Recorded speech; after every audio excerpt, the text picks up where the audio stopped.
Cuman maksud saya, fatsun politik hari ini ya kan tidak dipakai. Yang kalah ya udahlah, Anda nggak usah gabung. Anda kasih kesempatan pada Babe Haikal yang sudah capek-capek menjadi jubir Prabowo secara tidak resmi. Saya belum pernah jadi jubir. Saya belum Pendukung, pernah jadi pendukung. Tidak resmi, pendukung Saya ya belum kan. pernah jubir. Capek berikan kepada Margarito Kamis, pada Yusril. Jangan diberikan kepada orang yang tidak mendukung. Kalau Henry Satrio melipir misalnya, jangan kasih. Ya kan? Yang melipir-melipir itu pengkhianat semua itu. Kalau kita mau pembelahan yang benar, yang menang memerintah, yang kalah legowo untuk beroposisi. Kami ingin mengatakan ini tindakan yang sangat pengecut. Sangat pengecut, ya. Hadapi dong, ya, buka perkaranya. Oto mengatakan ada ijazah aslinya. Tunjukkan cash close, ya, tunjukkan saja. Tapi ternyata tidak mampu tunjukkan. Maka kami berkesimpulan inilah belok-beloknya supaya nggak memperlihatkan, ya. Saya paham sebagaimana Anda hadir kemari sangat ingin tahu, ya, akan bagaimana kelanjutan dari perkara ijazah palsu Joko Widodo. Betul? Betul. Kami sangat mengerti, inilah upaya yang bisa dilakukan oleh pengadilan ya untuk tidak bertemu langsung dengan kami para pemohon yang sangat ganas-ganas ini, mungkin mereka begitu ya. Padahal sebenarnya kita sedang mencari kebenaran. Perlu Anda ketahui ya, gugat ijazah palsu jilid 2 di Surakarta itu belum pernah menunjukkan ijazah asli ya. Hadapi dong ya, buka perkaranya. Oto mengatakan ada ijazah aslinya. Tunjukkan cash close, ya, tunjukkan saja. Gerakan Zionis internasional dengan gerakan komunis dengan penampakan Jokowisme hari ini. Jokowi itu adalah personifikasi dari komunisme tanpa palu arit. Jadi hari ini kita sedang berada di sebuah rezim yang sudah sampai kepada satu statement isyhadu bi anna PKI. Kita sedang berada di sebuah penampakan, lu mau ngomong apa aja, lu mau demo kayak apa aja, lu gak bakal menang. Nanti kalau kekencengan dipanggil lagi sama polisi. Itu sudah menjadi fakta. Beberapa teman-teman di daerah, beberapa teman-teman tokoh-tokoh kita yang harus sedikit menahan langkah karena surat panggilan dari kepolisian sudah mulai berdatang. Mohon maaf, si asam sumpah itu, asam berguna atau asam sumpah itu?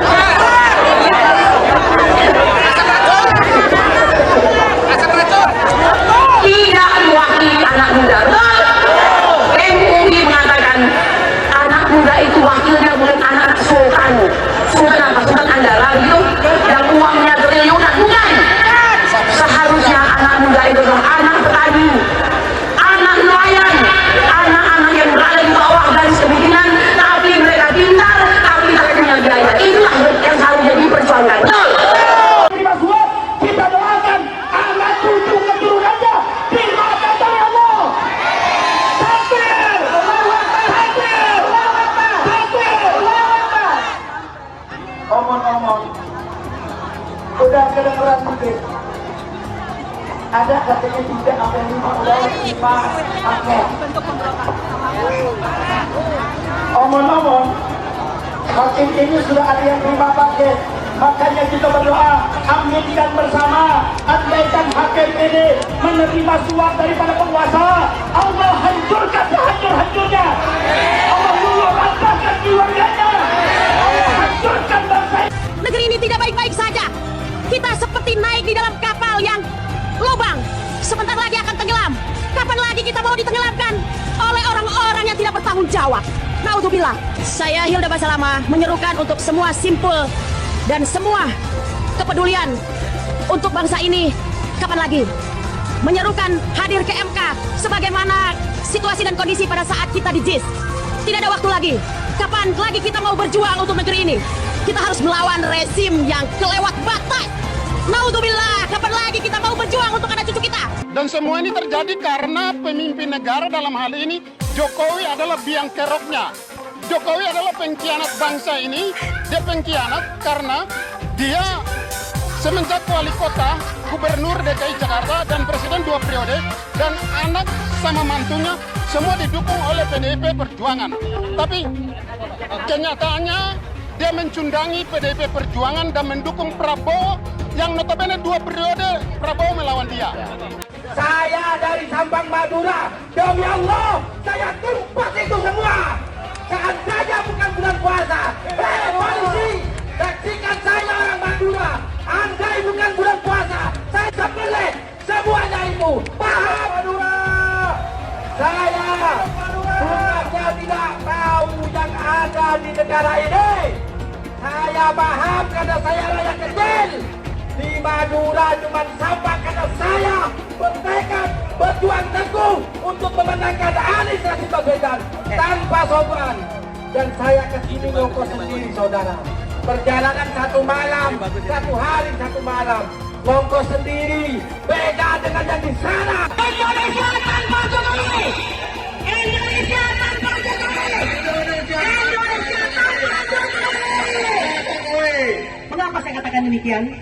Seorang Bapak Rias Rasyid, pengamat politik yang santun dan cerdas, sampai mengatakan untuk mendapatkan seorang dengan kepribadian yang tidak tahu malu sedemikian rupa dibutuhkan lebih dari 100 tahun. Bayangkan, dan Indonesia memilikinya. Sifat-sifat Fir'aun itu ada dalam dirinya, yaitu memecah belah dan mempertahankan kekuasaan dengan segala cara. Oleh karena itu, Bapak-bapak dan Ibu sekalian, saya ingin Anda semua kembali ya, kuatkan tekad kita bahwa perjuangan ini harus mencapai tujuannya dan konstitusional, oke? Gagal nyomot saksi, ngundang menteri. Akhirnya menteri bawa data, dijelasin semua. Bengong, kurang puas, ngundang lagi Jokowi. Terus aja biar sampai menang ya kan. Jangan lupa ngundang Joe Biden sama Jiping ya. Karena dia ikut ketemuan Pak Prabowo tuh. Undang semua di MK, Jiping sama Joe Biden ya. Habis itu lo undangin semua tuh jin-jin yang ada di laut. Biar lo pada menang. Jin yang ada di langit juga undangin ya. Jangan lupa. Bawa ke MK semua. Gue bilang pindah-pindah ntar perahu lo bocor, nyesel lo. Perlu dikasih jalan itu. Tinggal Anies dengan Caimin berani nggak? Jangan kau mau enak aja, ya kamu jadi presiden kan ente, ya wakil presiden ente. Kok kita suruh berkorban? Kita pasti mendukung, tapi nanti di depan dong. Nabi Muhammad tuh nanti di depan, bukan dari belakang meja. Itu semakin bulat keputusannya kalau ada 1 juta orang mengepung MK dari utara, mengepung MK dari selatan, mengepung MK dari barat, dari timur, maka beton-beton itu menjadi tidak ada gunanya, saudara. Kalau saudara bicara 500 orang, bicara 5.000 orang, beton itu ada gunanya. Tapi kalau saudara-saudara datang 150.000 dari Harmoni, 150.000 dari Banten, dari barat, 100-200.000 dari timur, dari selatan, tidak ada gunanya saudara-saudara itu semua. Karena yang kita kepung adalah istana dan MK dan Merdeka Barat, semuanya kita kepung saudara-saudara. Maka keputusan yang tadi semakin sempurna. Nah, untuk mencapai itu banyak cara, tadi salah satunya apakah Pak Ganjar dan Pak Anies pimpin langsung. Kalau itu bisa, itu keren. Nah, kalau nggak bisa, kali kita musyawarah, kita cari pemimpinnya. Mudah-mudahan ada yang hadir di sini bisa ikut memimpin dan saya ikut di belakang. Kira-kira seperti itu. Dengan perjuangan dia, kami bisa melawan kezaliman dan ketidakadilan oleh Joko Widodo. Maka perjuangan ini kami tidak akan pernah berhenti sampai nyawa dan darah saya pertaruhkan. Kita ramaikan, kita bawa orang sebanyak-banyaknya. Kalau memang nanti membutuhkan dana dan sebagainya, barangkali bisa kita komunikasikan. Sebanyak-banyaknya, 1 orang kita bawa 20 orang. Ini kalau ada 400 kan banyak jadinya. Jadi mudah-mudahan 1 orang kita bisa bawa 30 orang atau bawa 50 orang. Ini himbauan dari saya, karena ini adalah kesempatan terakhir bagi kita. Kalau tidak hari ini, anak-anak kita tidak mungkin bisa seperti kita giginya. Karena mereka tidak tahu sejarah. Kita yang masih tahu sejarah, maka kita akan mau berjuang. Insya Allah saudara sekalian, kita berjuang ini tidak sia-sia. Insya Allah Allah sudah sediakan bagi kita surga. Innallaha ashtara minal mu'minina anfusahum wa amwalahum bi anna lahumul jannah. Waddan 'alaiha qal Taurat wal Injil wal Quran. Jadi orang yang beragama apapun, kalau mereka percaya pada Injil, pada Taurat, pada Quran, mereka sudah disiapkan oleh Allah sebuah surga nanti, insya Allah kita semua dunia bahagia, akhirat juga mendapat surga. Demikian anjuran saya dan himbauan saya, jangan ada di antara kita yang hari ini hadir tidak datang tanggal 1 dan tanggal 2. Bawalah teman sebanyak-banyaknya agar bisa hadir 1 juta orang. Takbir. Assalamualaikum warahmatullahi wabarakatuh. Apa masih semangat mau berjuang? Apa lagi yang mau diperjuangkan kalau udah dikalahin? Semangat sambil doa ya Allah Pak Wowo, aku udah tua ya, istirahat aja sambil udah gak pantas jadi wapres, bikin malu, kualitas kurang jauh. Doanya udah dikasih nih sama Anies semua, amin ya Allah.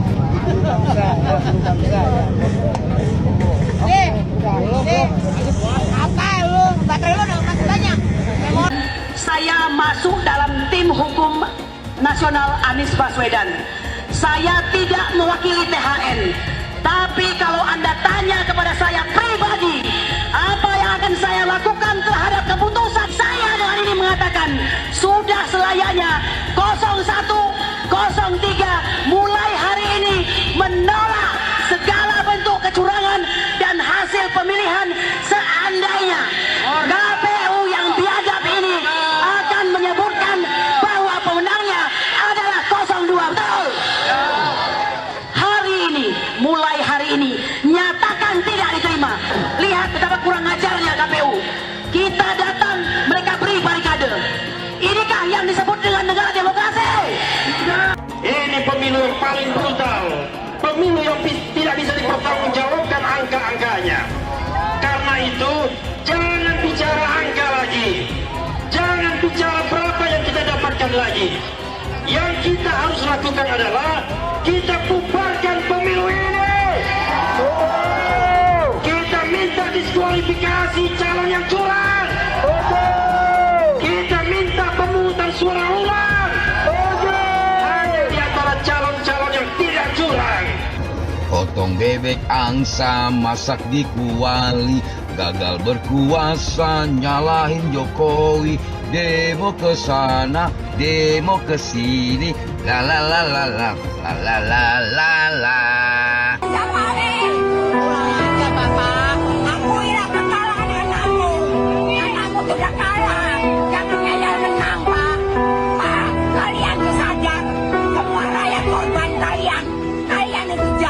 Jadi kita harus menurunkan Jokowi dengan antek-anteknya, dengan semua kebijakannya yang semua nggak benar, nggak bisa kita teruskan. Pemerintahan 10 tahun ini hancur, apalagi yang akan kita teruskan? Apakah utang yang semakin membengkak? Apakah arus TKA yang semakin besar? Nggak mungkin. Jadi Jokowi nggak bisa seenaknya memakai uang negara, termasuk dia menggunakan BUMN, mengerahkan kementerian-kementerian. Aja gile, kita tidak rela. Di mana kami sudah tidak nyaman hidup di Indonesia, dan kami yakin bahwa Indonesia saat ini tidak sedang dalam baik-baik saja. Mas Anies juga mungkin hari ini gagal. Ya, tapi menurut saya karir politiknya Mas Anies belum selesai. Mas Anies masih bisa mencoba menjadi calon gubernur sekali lagi. Mungkin kan Mas Anies nggak tahan lama-lama jadi oposisi kan. Mas Anies tidak cukup kuat untuk menjadi oposisi atau tidak cukup kuat lama-lama berada di luar pemerintahan. Ya, jadi beliau bisa mencoba lagi untuk maju jadi calon gubernur DKI. Dan tahun 2029 nanti bisa mencoba peruntungan lagi menjadi calon presiden. Ada yang percaya hasil Anda selama ini? Tidak percaya, 100% tidak percaya. Lawan. Harus lawan. Kita tertipu, semua tertipu. Lawan, semua lawan. Lawan aparat, lawan semua lembaga negara yang menusuk aparat. Lawan yang pengkhianat, tidak ada tempat satupun untuk bagi mereka yang melawan rakyat. Lawan tabah dulu semuanya. Drama pemilu lawan ya. Dan merdeka harus merdeka. Seluruh rakyat harus bisa melawan. Dari Sabang sampai Merauke. Karena mungkin kami sebagai sebagai pecinta, jujur pecinta Bapak Anies Rashid Baswedan, otak kami cerdas. Hello, kami bukan orang bodoh. Kami nggak percaya kalau Pak Anies Rashid Baswedan itu kalah. 01 itu menang, 01 menang, di mana-mana itu menang, ya. Karena kami sekali lagi tekankan, wahai Bapak Jokowi, akuilah kesalahannya, akuilah kekalahannya, jangan dibalik. Katanya dapat bocoran nih, udahlah 01 akuin kesalahannya. Hello, nggak mungkin, mustahil. Mustahil kalau 01 kalah. Hakul yakin Allah punya kuasa. Pasti Bapak Anies jadi presiden. Amin. Amin. Presiden. Anies presiden. Nomor 1 menang, ya Allah, menang ya Allah. Ya Allah, nomor 1 menang, ya Allah, Abah menang, Abah. Abah menang. Satu putaran menang, Abah. Abah menang, satu putaran, Abah menang. Saya diberi nilai 11 dari 100. Itu nilai luar biasa. Pertama kali dalam hidup saya terima nilai itu.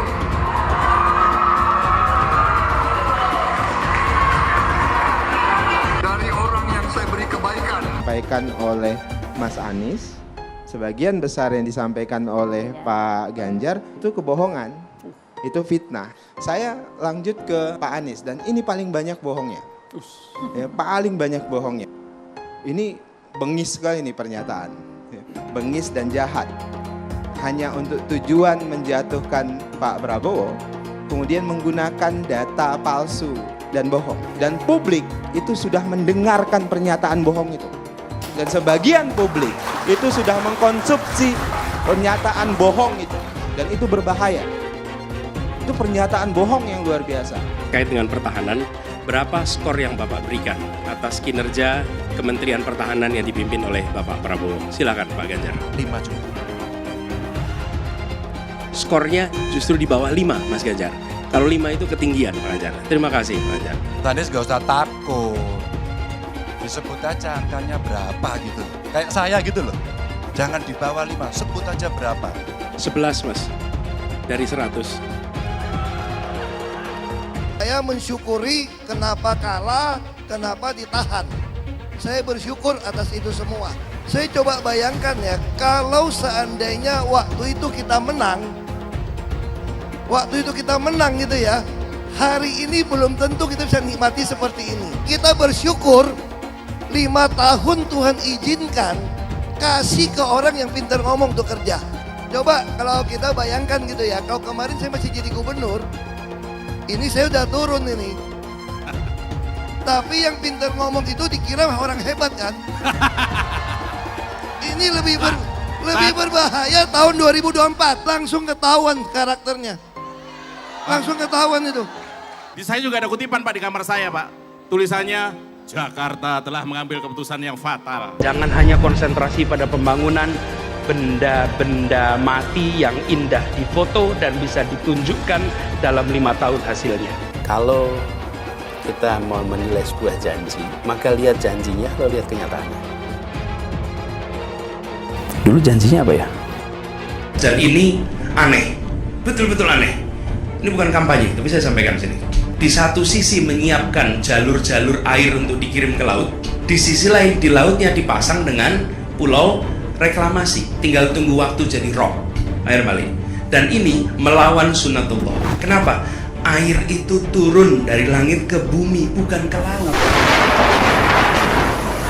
Harusnya dimasukkan ke dalam bumi, masukkan tanah. Di seluruh dunia air jatuh itu dimasukkan ke tanah.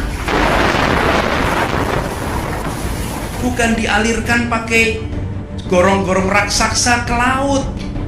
Jakarta telah mengambil keputusan yang fatal. Bukan banjir, itu memang parkir air.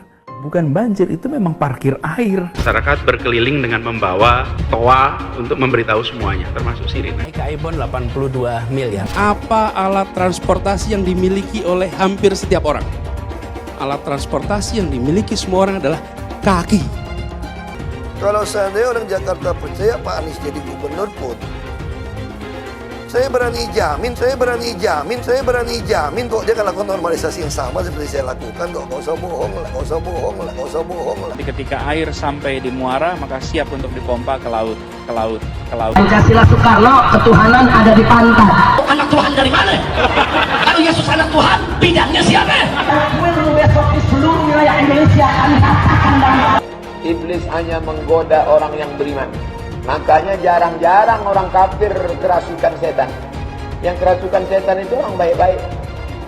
Jarang, saya belum pernah nengok Cina kerasukan setan. Pernah tak Ahok itu kerasukan setan? Enggak, setannya juga.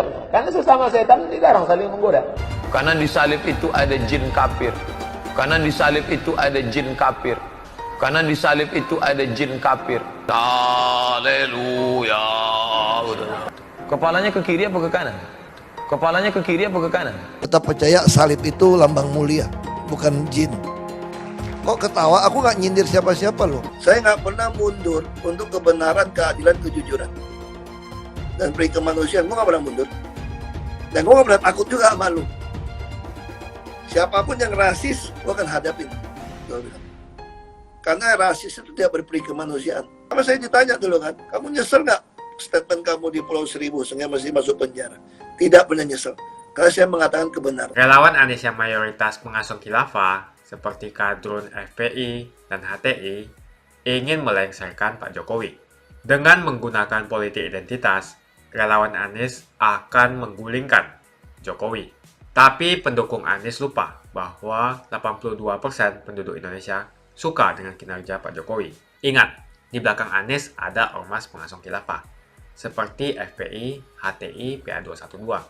Saya yakin sebentar lagi karma Ahok akan mengejar Anies Baswedan. Ada satu berita yang terus mengusik saya sampai sekarang berkaitan dengan gembar-gembor di media, berita-berita pertemuan CEO Apple, Tim Cook ke istana dan ketemu Jokowi beberapa waktu lalu.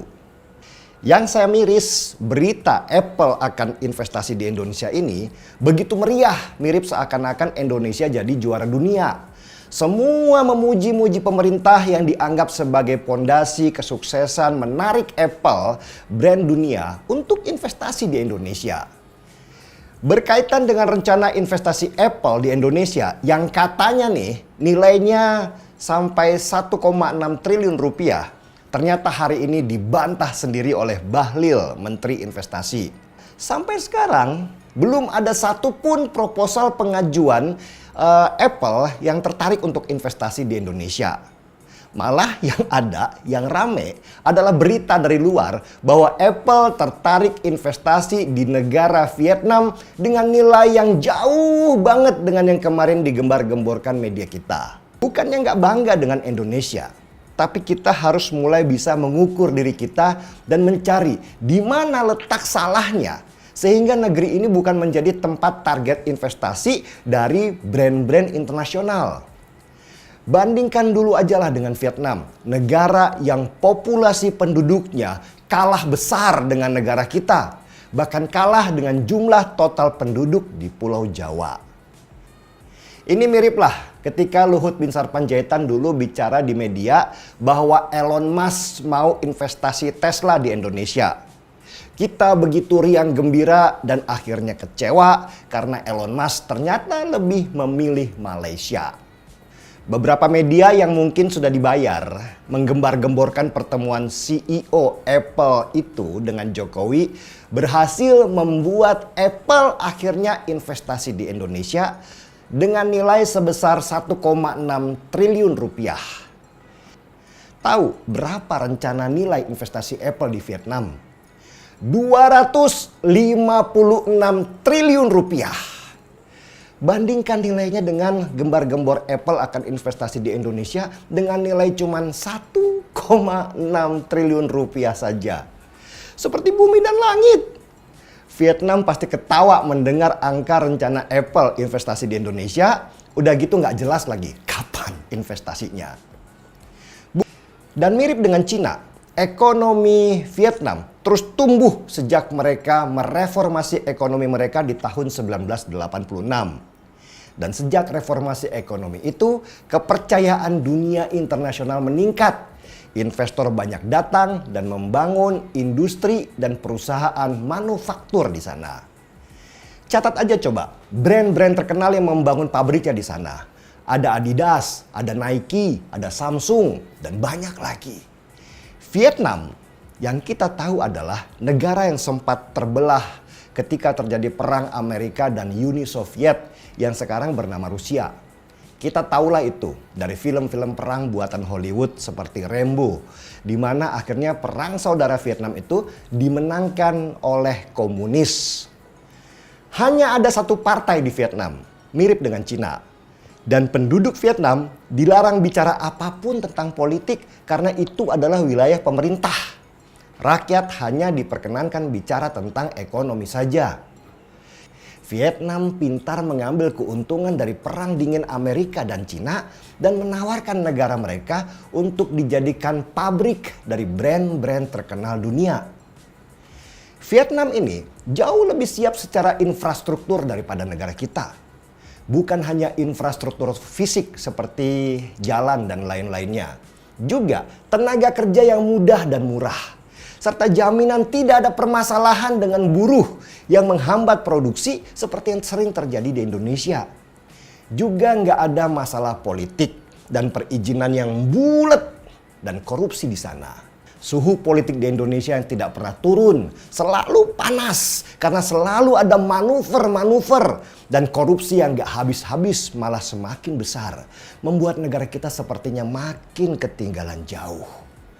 Memang brand global mana yang mau investasi di negara yang selalu goyang karena politik, yang perizinannya bulet nggak karuan, yang pejabatnya sangat korup. Itulah kenapa perusahaan global seperti Apple lebih tertarik investasi ke Vietnam daripada di Indonesia. Sedangkan di Indonesia bagaimana? Negara kita yang sempat digadang-gadang tahun 2045 nanti akan menjadi negara maju karena jumlah penduduknya yang besar. Ternyata itu cuma impian saja. Selain itu, kultur kerja di Vietnam itu jauh lebih kuat daripada negeri kita.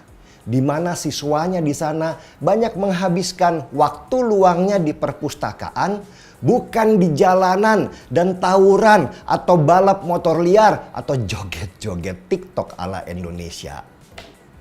Dengan semua keunggulan itu, Vietnam diramal akan menjadi raksasa ekonomi di Asia Tenggara. Nah, yang menariknya, salah satu poin penting Vietnam adalah rakyat Vietnam ternyata secara pendidikan itu jauh lebih tinggi dari Indonesia. Kemampuan pendidikan Vietnam yang dilihat dari kemampuan membaca siswa didik mereka itu hanya berkisar satu level di bawah Singapura. Sedangkan Indonesia itu jauh banget di bawah levelnya. Pertumbuhan investasi manufaktur di Vietnam yang dipenuhi oleh brand-brand global membuat nilai ekspor Vietnam ke seluruh dunia menjadi semakin tinggi. Bahkan menurut analis ekonomi internasional, dalam waktu 10 tahun ke depan, jumlah kekayaan Vietnam akan naik lebih tinggi daripada India. Dulu saya pernah bermimpi, sekarang terpaksa harus restart lagi. Entah sudah restart yang keberapa kita kali ini. Tapi ya, positifnya kita ke depan akan dapat makan gratis. Program yang sangat populer dan disukai oleh mayoritas pemilih di Indonesia yang instan, yang gak mau ribet dan suka kalau disuapin terus-menerus. Semakin dekat Pilpres, relawan Anies semakin beringas dan Anies semakin galau. Dengan menggunakan politik identitas, relawan Anies akan menggulingkan Jokowi. Relawan Anies yang mayoritas pengasuh khilafah seperti kadrun FPI dan HTI ingin melengsarkan Pak Jokowi. Tapi pendukung Anies lupa bahwa 82% penduduk Indonesia suka dengan kinerja Pak Jokowi. Saya pikir kalau terjadi baku hantam, maka ada 82% yang akan menghajar kadrun pengasong khilafah itu. Nasdem pun semakin pusing melihat Anies, karena elektabilitas Anies semakin jatuh.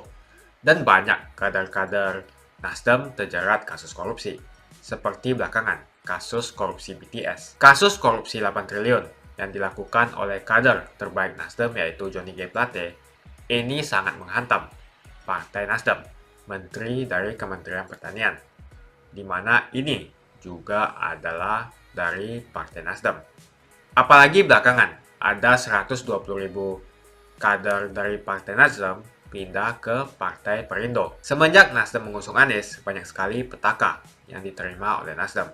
Apakah ini merupakan karma dari Ahok? Silahkan komentar di kolom komentar. Yang jelas saya tidak akan memilih Anies, karena Anies bukan pribumi yang jelas. Dan Anies juga merupakan antitesis daripada Jokowi. Antitesis artinya bertolak belakangan dengan semua kebijakan Jokowi. Anies sudah terang-terangan menyebutkan dia tidak akan melanjutkan kinerja dari Pak Jokowi. Tidak ada infrastruktur yang akan dibangun jika Anies memimpin Indonesia 5 tahun ke depan. Lagi pula, Anies juga didukung oleh khilafah dan pendukung Anies dari ormas seperti FPI dan juga HTI. Apa kita mau FPI dan HTI kembali di Indonesia jika Anies memimpin? Anies adalah bapak politik identitas yang menghalalkan segala cara untuk menggapai kekuasaan, termasuk menggunakan politik identitas berbasis agama. Kita lihat di kasus Ahok. Kita sudah bisa melihat kinerja Anies selama 5 tahun di Jakarta, dan ini merupakan rekam jejak Anies Baswedan. Tidak ada satupun janji yang dipenuhi, dan tidak ada kinerja yang bisa dibanggakan. Dari DP 0%, OKOC, kelebihan bayar, Formula E, banjir, sumber resapan, jalan rusak, dan gonta-ganti nama jalan. Jadi saya rasa tagline perubahan yang diusung Anies adalah tagline merubah kata korupsi menjadi kelebihan bayar, supaya semua koruptor tidak dijerat oleh pasal korupsi. Karena mereka semua hanya melakukan kelebihan bayar. Jadi perkataan Ahok sudah terbukti, dan Jakarta sudah menjadi korban. Jangan biarkan Indonesia menjadi korban kibulan Anies Baswedan. Suara minoritas jangan lagi merasa takut untuk memilih pemimpin yang membela hak minoritas. Karena Anies jelas hanya memanfaatkan suara minoritas untuk mendapatkan suara. Ingat, di belakang Anies ada ormas pengasong khilafah, seperti FPI, HTI, PA212. Saya yakin sebentar lagi karma Ahok akan mengejar Anies Baswedan. Begitu saja opini saya hari ini. Tuliskan opini kalian tentang Anies Baswedan di kolom komentar. Dan juga tuliskan pendapat kalian tentang people power oleh relawan Anies untuk melengsarkan Pak Jokowi. Tuliskan pendapat kalian. Jika kalian siap untuk melawan people power yang digaungkan oleh relawan Anies, ayo tuliskan lawan people power di kolom komentar. Pastikan Anda semua like video ini dan bagikan video ini ke teman dan family Anda supaya mereka semua mengetahui tentang informasi ini. Tekan tombol subscribe dan bunyikan lonceng notifikasi supaya kamu tidak ketinggalan